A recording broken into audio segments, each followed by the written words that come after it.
Bien le bonjour. Bien évidemment que socialement ou même intimement, avoir mauvaise haleine, c'est un fléau. Mais c'est pas du tout une fatalité. Si tu suis bien les 7 conseils que je vais te donner aujourd'hui, tu peux te débarrasser de ta mauvaise haleine en quelques jours très facilement. Bon, je vais très rapidement t'expliquer pourquoi est-ce que c'est possible que tu aies une mauvaise haleine, je vais t'expliquer un peu le mécanisme dans ta bouche. Je vais aussi te donner les 7 habitudes à appliquer tout de suite pour avoir des résultats très rapides sur ta santé buccale. Et tout au long de la vidéo, comme je le fais d'habitude, je vais te composer un menu parfait, idéal, pour éviter d'avoir une mauvaise haleine.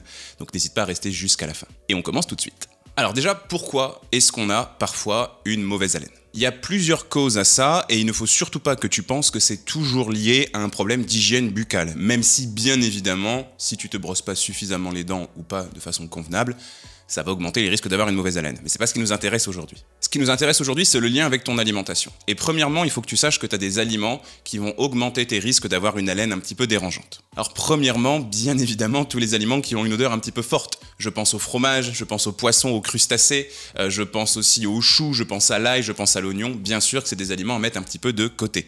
En plus de ça, c'est parfois des aliments qui sont difficiles à digérer, donc qui peuvent occasionner des remontées acides qui ont l'odeur de l'aliment. Donc pas ouf. Et ensuite, tu vas avoir tous les aliments qui vont dessécher ta bouche et en tête de liste, l'alcool. Tu connais peut-être ça quand tu forces un petit peu trop sur l'alcool, le lendemain tu as une bouche sèche, c'est un vrai désert sur ta langue, et ben ça augmente grandement tes risques d'avoir une mauvaise haleine. Deuxièmement, il faut que tu comprennes que la mauvaise haleine est liée à un déséquilibre du fonctionnement des bactéries que tu vas avoir dans ta bouche. Et tu risques souvent d'avoir une mauvaise haleine si tu as trop de bactéries qui font ce qu'on appelle de la fermentation. Et les bactéries qui font de la fermentation, elles adorent un type d'aliment en particulier, le sucre. Donc si tu as une alimentation trop sucrée, des mauvais sucres, je pense aux bonbons, aux sodas, aux jus de fruits, à tout ce qui va être friandises, gâteaux, etc., tu vas augmenter la population de ces bactéries dans ta bouche qui vont faire trop de fermentation.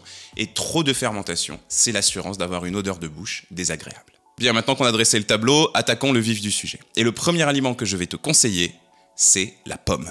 La pomme, c'est un fruit très intéressant parce qu'il va permettre de laver un petit peu ta bouche d'une certaine manière. C'est pas pour rien que c'est le fruit que tu retrouves toujours symbolique, là tu sais, dans les campagnes de publicité pour la santé bucco-dentaire ou pour les dentifrices. Donc ce qui va se passer avec la pomme, c'est qu'elle contient une fibre en très haute quantité qu'on appelle la pectine. Cette pectine, c'est une fibre qui a la capacité de s'imprégner d'eau, et en plus de ça, la pomme va majorer la production de salive dans ta bouche. Et en fait, cette double action, elle est intéressante parce que le fait de croquer et de mâcher une pomme assez longuement avant de l'avaler, ça va finalement laver un petit peu ta bouche et ça va la débarrasser de quelques petites impuretés que tu pourras avoir sur ton émail ou entre tes dents. En plus de ça, les fibres de la pomme, les fibres de la peau de la pomme vont exercer une espèce de micro-action de fil dentaire. Je t'explique souvent que les fibres, c'est comme des fibres textiles, c'est des fils alimentaires.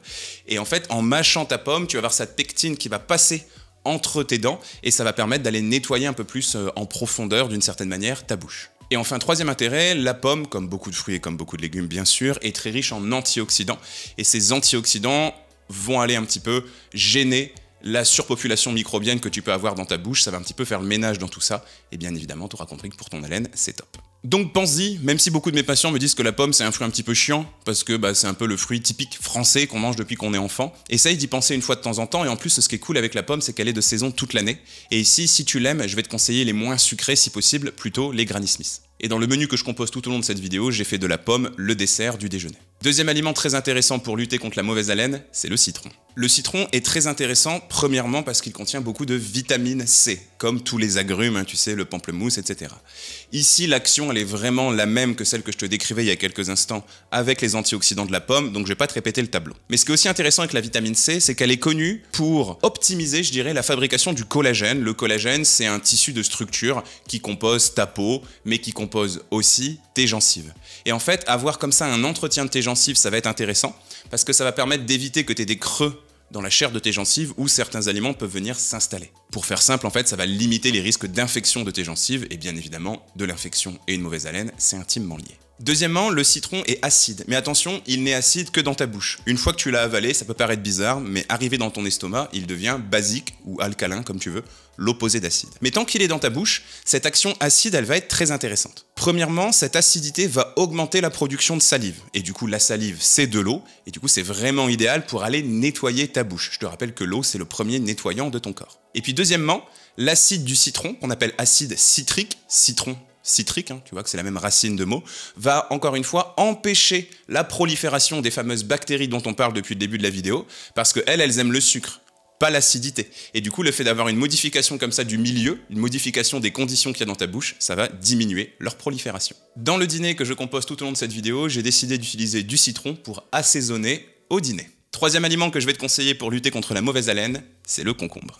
Et là, en fait, c'est parfait parce qu'au moment où je tourne cette vidéo, c'est la pleine saison du concombre. Donc, fais-toi plaisir. Le premier intérêt du concombre, il est évident, c'est qu'il est surchargé d'eau. À peu près 95% du concombre, c'est de la flotte.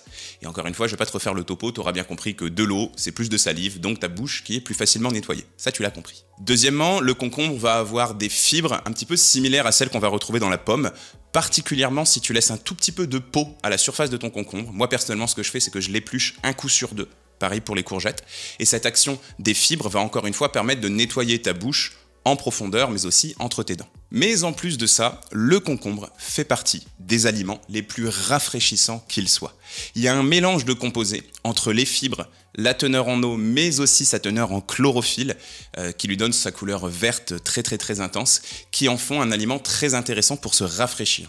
C'est pas pour rien qu'il est de saison en été. Et en fait, cet aspect rafraîchissant va être intéressant par rapport à tes sensations, mais aussi, ça va jouer un rôle un petit peu anti-inflammatoire dans ta bouche. Et encore une fois, le fait d'avoir une action anti-inflammatoire, ça va être intéressant parce que ça va entretenir la santé de tes gencives, donc moins d'infections, donc moins de mauvaise haleine. Tu l'as compris. Dans le menu que je compose tout au long de cette vidéo, j'ai mis du concombre au dîner, en guise de salade de crudité. Quatrième aliment que je vais te conseiller, ce sont les oléagineux, les fruits à coque, si tu préfères, les noix, les noisettes, les amandes, les pistaches, les cacahuètes, etc., etc. Le premier intérêt des fruits à coque, c'est qu'ils contiennent des fibres, mais cette fois des fibres un petit peu différentes de ceux qu'on va pouvoir retrouver dans les fruits et dans les légumes, donc qui vont exercer une action un petit peu différente. On est sur des fibres un petit peu plus dures, un petit peu plus difficile à mâcher, et en fait le fait de mâcher comme ça très souvent, ça va encore une fois stimuler tes glandes salivaires, donc tu vas produire plus de salive pour nettoyer ta bouche. Mais en parallèle de ça, ce qui va nous intéresser dans les fruits à coque, c'est qu'ils contiennent deux minéraux très intéressants, qui sont le calcium et le magnésium. Et le calcium et le magnésium, ce sont les deux briques, les deux matières premières qui rentrent dans la constitution de l'émail de tes dents. Et donc forcément, le fait d'avoir comme ça un petit peu un stock de briques pour pouvoir réparer tes dents si nécessaire, ça va permettre de les entretenir. Tu vas donc avoir un émail en meilleure santé, tu as donc moins de risques de faire des caries, et donc forcément, moins de risques d'avoir une mauvaise haleine. En plus de ça, dans les fruits à coque, tu vas retrouver des molécules qu'on appelle des oméga 3. Et ces oméga 3 sont de puissants antioxydants et anti-inflammatoires. Je te remets deux vidéos ici sur le thème des antioxydants et des anti-inflammatoires si tu veux en savoir un peu plus. Et cette double action, elle va permettre à tes dents donc d'être protégées, parce que les anti-inflammatoires et les antioxydants protègent ton système immunitaire. Et ça va permettre à ta bouche de se défendre beaucoup plus facilement contre les bactéries ou les potentielles infections que tu pourras avoir dans ta bouche, responsables de cette mauvaise haleine, encore une fois. En plus de ça, les fruits à coque sont connus comme étant quelque chose qui cale beaucoup, notamment en fin de repas. Et c'est prouvé que si tu manges pas mal de fruits à coque, tu vas avoir moins d'envie sucrée sur la journée. Et si tu consommes quand même du sucre associé aux fruits à coque, tu feras moins de ce qu'on appelle des pics de glycémie, c'est-à-dire des élévations très brutales de la quantité de sucre que tu as dans le sang. Et ça, c'est très intéressant parce que ça va t'éviter donc d'avoir un impact trop important sur ta santé quand tu consommes du sucre, mais aussi de t'éviter d'avoir des envies de sucre puisque tu es bien rassasié. Donc forcément, moins de caries, moins de mauvaise haleine. Attention quand même à quelque chose, les fruits à coque, particulièrement la noix, peuvent créer des aftes, et donc forcément, aftes, infection, mauvaise haleine. Donc écoute-toi, si tu fais partie de ces gens qui ont un petit peu de mal avec les noix, tout comme avec la croûte de certains fromages, parce que tu sais que ça te file des aftes, tu mets ça de côté. Il y a largement assez de fruits à coque différents pour que tu puisses en mettre un de côté, sans qu'il manque quoi que ce soit dans ton assiette. Dans le menu que je compose tout au long de cette vidéo, j'ai mis une poignée d'amandes à la collation. Cinquième aliment que je vais te conseiller pour lutter contre la mauvaise haleine, ce sont les petits Suisses. Moi, j'ai beaucoup de patients en consultation qui consomment énormément de yaourts. C'est vraiment un aliment central de leur alimentation et on a parfois 3 ou 4 yaourts dans la journée. Pas 3 ou 4 laitages, mais 3 ou 4 yaourts. Au-dessus de ça, il faut rajouter parfois un petit peu de lait, un petit peu de fromage. Non, c'est beaucoup trop. Et moi, plutôt que de te demander de consommer du yaourt, je préfère que tu consommes des petits Suisses, ou encore des skyrs ou du fromage blanc, parce qu'ils contiennent nettement moins de lactose. Et ça, c'est intéressant pour plusieurs raisons. Le lactose est quelque chose de difficile à digérer, qu'on soit intolérant ou pas. Donc si tu en consommes trop, tu as plus de risques de faire des remontées acides, donc plus d'odeur un petit peu dérangeantes. Deuxièmement, le lactose, ça reste un sucre. Donc tu vas me dire un petit peu de lactose à droite à gauche, ça va, mais si tu consommes trop de yaourts, et souvent des yaourts dans lesquels tu vas rajouter du sucre, forcément tu augmentes tes risques de faire des caries. En plus de contenir un petit peu moins de lactose et d'être plus facile à digérer, on va aussi retrouver pas mal de probiotiques dans les petits Suisses, puisque ce sont des laitages fermentés.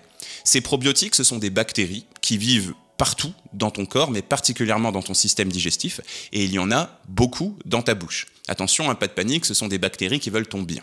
On les appelle parfois d'ailleurs flore intestinale, flore commensale ou microbiote. Tout ça, ça désigne à peu près la même chose. Et en fait, si tu as bien écouté ce que je t'ai dit au début de la vidéo, tu auras compris que la mauvaise haleine, c'est parfois un défaut de la population des bactéries que tu as dans ta bouche. Tu vas avoir notamment trop de bactéries qui vont faire de la fermentation.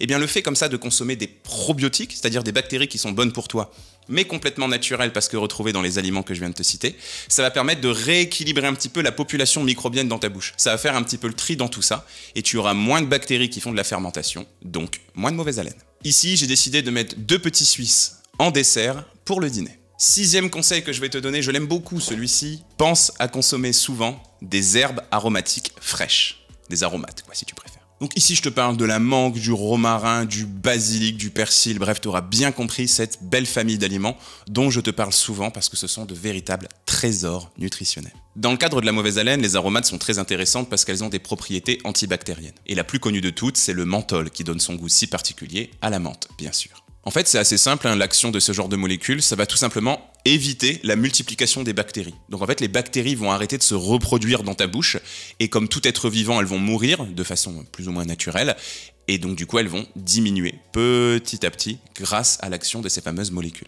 En plus de ça, deuxième intérêt, je vais pas te faire un dessin, bien évidemment, le menthol, mais toutes les molécules qui sont intéressantes dans les herbes aromatiques, ont une odeur très intéressante, très fraîche.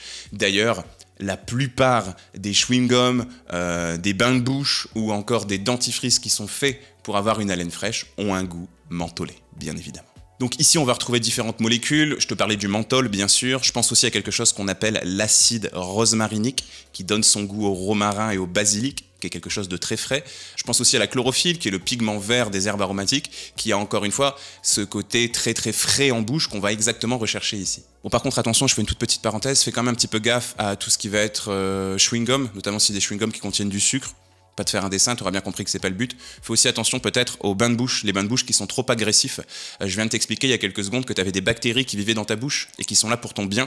Donc il faut que tu essayes de discuter un peu avec ton pharmacien pour essayer de trouver un bain de bouche qui va pas détruire toutes les bactéries que tu auras dans la bouche. Je te donne un exemple en te mettant ici à l'écran le bain de bouche que personnellement j'utilise au quotidien. Bon, pour concrétiser un petit peu ce conseil, je vais pas faire très compliqué. Tu consommes des herbes aromatiques dès que tu en as l'occasion. Le matin, le midi, le soir. T'essayes de varier le plus possible. Pense peut-être aussi à avoir peut-être un petit potager chez toi qui est consacré à ça. Tu peux aussi prendre des potagers d'intérieur. Je te rappelle que Véritable, les potagers d'intérieur sont partenaires du Nutri-Scope. Je dis ça, je dis rien.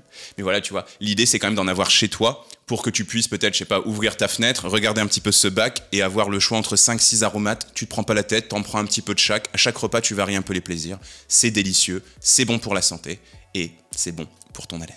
Dans le menu que je compose tout au long de cette vidéo, j'ai mis du basilic le midi pour donner du goût au poulet. Allez, 7e et dernier conseil que je vais te donner pour lutter contre la mauvaise haleine, c'est le vinaigre de cidre. Le vinaigre de cidre, c'est un aliment fermenté. Et comme tous les aliments fermentés, sa fermentation s'est faite grâce à des bactéries. Donc tu vois peut-être là où je veux en venir, comme quand je te parlais des petits Suisses il y a quelques secondes, le vinaigre est quelque chose qui va contenir des bactéries intéressantes pour ta santé, qu'on appelle ces fameuses bactéries probiotiques. Je te refais pas tout le topo que je viens de te faire il y a quelques secondes, t'as bien compris leur intérêt. Deuxièmement, le vinaigre de cidre est très riche en un acide qu'on appelle l'acide acétique, comme beaucoup de vinaigres d'ailleurs. Et en fait, l'acide acétique, il agit comme l'acide citrique, tu te rappelles, citrique, citron, que je te parlais en début de vidéo. Il va permettre la surproduction de la salive pour laver la bouche et il va aussi empêcher la croissance des bactéries qui sont responsables de la mauvaise haleine dans ta bouche. Double action, très intéressante. En plus de ça, tu vois, vinaigre de cidre et jus de citron, ça marche super bien ensemble. Tu rajoutes un petit peu d'huile de noix à tout ça pour faire une vinaigrette. L'huile de noix, je t'ai parlé de l'intérêt de la noix il y a quelques instants, il est similaire dans son huile, et tu vois que là, tu as une vinaigrette parfaite pour lutter contre la mauvaise haleine. Pense-y. En dehors de ça, il y a un autre intérêt à consommer du vinaigre de cidre, c'est aussi que c'est quelque chose qui va faciliter ta digestion. Tu risques d'avoir une digestion beaucoup plus progressive, beaucoup moins brutale, et donc moins de remontées acides, donc moins d'odeur qui remonte jusque dans ta bouche. Je vais pas te faire un dessin, tu auras bien compris l'intérêt de cette logique. Ici, dans le menu que je te compose, j'ai mis du vinaigre dans les carottes du midi pour les assaisonner. Et d'ailleurs, ce menu, parlons-en, puisque voici ce que ça donne de façon concrète. Le matin au petit déjeuner, j'ai mis des œufs brouillés. Si t'es une femme, un seul suffit. Si t'es un homme, tu peux en mettre 2. Quelques noix, 10 grammes si t'es une femme, 15 à 20 si t'es un homme. Une poignée de myrtilles et du pain complet en complément. Ici, j'ai mis du pain nordique. Pour le repas du midi, j'ai mis des carottes râpées en vinaigrette en entrée, du poulet grillé au basilic avec de l'huile d'olive et des tomates à la provençale en guise de plat, accompagné de riz complet. Et pour le dessert, j'ai décidé de terminer par une pomme, une Granny Smith dans l'idéal. On passe ensuite à la collation, où j'ai mis une poignée de fraises, 2 carrés de chocolat noir à environ 70-80% et une poignée d'amandes, mais tu peux mettre ici n'importe quel fruit à coque. Et enfin, on termine avec le dîner, où j'ai mis une salade de concombres avec des pois chiches, des tomates cerises, de la feta et des olives. C'est de saison, c'est délicieux, c'est frais. À l'intérieur, j'ai rajouté un filet de citron et des petits suisses avec un petit peu d'extrait de vanille en dessert pour terminer cette journée parfaite pour lutter contre la mauvaise haleine. Si tu as apprécié un peu la pédagogie de cette vidéo et si tu veux en savoir plus sur comment manger équilibré, si tu veux apprendre à manger équilibré pas à pas à ton rythme, je t'invite à passer sur le site lenutriscope.fr où il y a des programmes spéciaux pour les hommes, pour les femmes et pour les femmes ménopausées. Si cette vidéo elle t'a plu, je t'invite à me laisser un like et à me le dire en commentaire. Tu peux aussi t'abonner à la chaîne si c'est pas encore fait. Moi je te retrouve ici 2 fois par semaine et tous les jours sur mes autres réseaux sociaux. Salut!